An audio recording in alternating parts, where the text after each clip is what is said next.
Maral leitraba Thamoi. Yamna lapa khul amada leiba Thawan.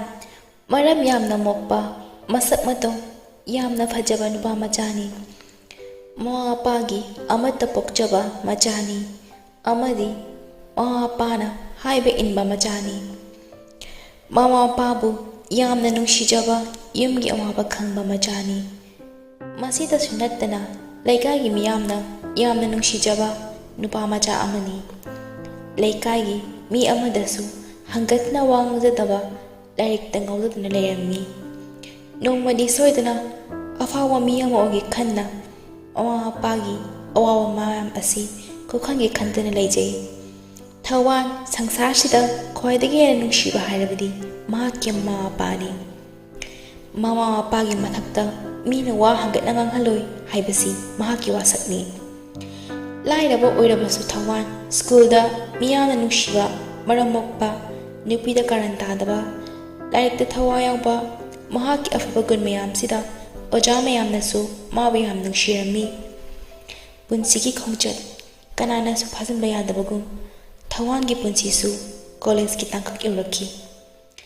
Thawangi manaba mayamna mahakpu college ki election da puthokhi.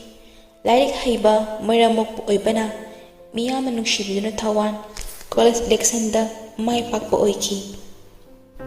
Ing tappa Thawan miyamgi luchingba oirami. Miyamgi luchingba oirabasu Thawan ngasisu hanagum yam phaba nupa macha ama oiri. Noma Thawangi mamanba mayamna mabu party amada chatnaba hairami. Thawan langba ngawba pamdabana mahak chatsi haiba yaramde. Mamanba amana hairei nupina shinbani yam nungaini. Thawan hena saurei nupi yaw mafamdadi chatloi haina hairei. Thawan nang chatloi harabanina aikoi chatlagi haina chatki. Matang aduda Thawanda phone ama laklami. Phone tawrklibasi magi ojani. Principal dana hairei Thawan nang party ama lei ngasi laktaba yade. Nangna luchinglaga college ki satra mayamdo puroo hairei. Ojana hairakpu oibanina yawdaba yadre Thawan. Hoi sir laklage haiki.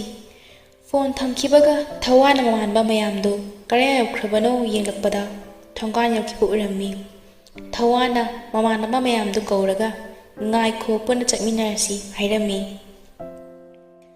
Karigi chattoino chatningna chatpa nate sirna laktaba yaroi hairapani.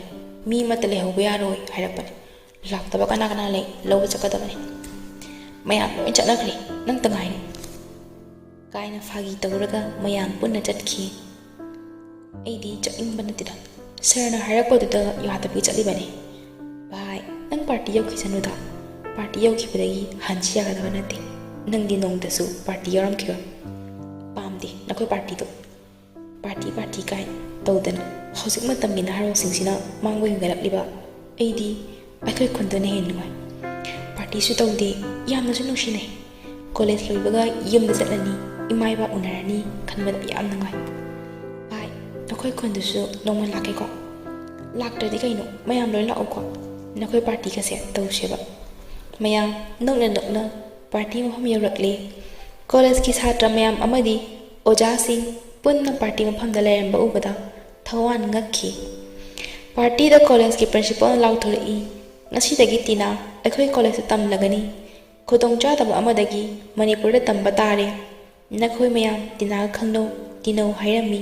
Mayam nasu tina ga tina pamlami. Angakpanni nongdombagi nongdom khol. Punsida nupida hani yengkijaba Thawan tina ubada pungaw ngawki. Tina machin manaw marigi manungda mathanta pokpini. Mayamba ohumgi makhada naitom satjebini. Mapana eshaini. Mayamba ahanna doctorni. Yaimana thapak tawa pamde haiduna business yam chawna tawrami. Mayamba ohum subana ngawsinaba maram henba. Samna hairabada gundagumna leirami. Mayamba ohumgi makhada naitom satjabi oibana tina yam gerami. Tina ichan jamna pungaw ngawrami. Tina na tawge haina khankibada ngamdaba thaba amatta leite. Masak matausu yamna fajai yingbaki penba naide. Mana ningkiba thungdaba taude. Mayamba ahumna kihanbadagi lairikta thawai yaramde. Lairikti adum hai adubu lairikta pokningdi kaya changnamde. Ngaihaki ngauraga lori haibagi wakhalda ma pagi amat yaujabi machanupi oibana amkasu hena ngaurammi. Mayambasing amadi mawa pana magi ningba punamak thunghallami. Thawana khalli paisa paibanina masi oithokpa yaroi aina manushi haibase kanamta khangaloi haina lepki. Party da isai saknaba hairei dinana party sida isai sakpa haiba yangunabo. Nupa amana Thawan isai sakpa yamna haibane. Thawan isai sakpa yamna hai yamna su phajai tabadagi karisu khandana dinana Thawan haisibu kanano haina laurei. Thawan dinagi khonjal tabada Thamoi da thuk lawa ama phaurami. Thawan gi manaba amana Thawan sida leide haina makutna tillaga taglai. Dinana Thawan gi manakta fatchang aga karisu khandana Thawan gi khudangda tap pairaga hairami. Thawan isai sakola o party se kitang party manaba. Thawan ingangakna ningthirabi dinagi mai thongni yengnaga hairei aidi se paidana kamai se sakani. Ningkiba thongdaba yade khanba dinani hanjin hajaki. Thawan hanjin hairbagi tungda faw ikai nushiyadra leirami. Dinana amuksu ninghanaba leitana please Thawan please. Thawan dinagi chamla ama tawdara isai sakloi haiba ngamkidre. Asumna asum Thawan su isai sakhi. Dinana Thawan gi isai me amadi surna ngaujaki amadi dinana machinda marum solami asuk phajaba khonje. Thawan isai sakpa loisilai. Dinana Thawan gi manakta fatchang laga hairami. Thawan isai me yam phajai. Thawan dinana hairamba wahida tabada magi chamdara matawdu ubada amukke hena nushiba hengatlami. Nokfet tawdna ikaira haibanteda sumpak sapanida. Party di loisilaki. Thawan di party loikini khanbada Thamoi da warami. Dinata bu yenglaga asumna yingnami. Adubu party di loisilaki. Thawan su haningda halaki. Thawan nonganba ngaiba warami. Dinata bu ningshindana leirami. Uningbana lantaknaduna mikup khuding faklang na theliba garida pung kya tarage yingdana asum leirami. Nongala faw adubu dinada nungshi phongdokki haibadi khalamde. Nong hek nganmaga college chatningbana ngaurami. Ayuk nganta college chatnaba loisilingeda mamanaba amana hairei karigna Thawan ngasidi ngallida pung tajri watli haina lairikta padana leba nangna ngasi nganta loisilambisibu kari leige. Ojana nganla oharei adugi chattaba yadre ai chatle nakhoi laknaro ko. College yaubada miya fauliramde mathanta gate maya famlaga dinaba lakpa ngairammi. Ngahak leiraga chowkidar lakne. Chowkidar Thawan yamna ngana laamadada ubada ngaklammi. Inga ngakna halai kaidawre Thawan ngasidi nganta laklade ichabu kari leiragine. Angakpani taibangi chatnani punsida oidaba ngaktriba Thawan nungshibagidamak ngasidi oidaba mathang hanglai. Yamar oiba assignment ama oza khanagadaba oza so amta laklamdre tana oza lakpa ngairambanida. Chowkidar guest de natrasu class da rupiya dro achikpada ithanta laibada nungaitraba adugi swarasu nairambani. Fare nangri hakoko ithaba kra tarukige. College ki satra mathang laklerami. Adubu Thawan di dinagi maikai da yenglammi. Tanja aduda Thawan gi mamanaba singsu yawraklami. Bye class ang mukhay sida sumpalam sibo karlirage.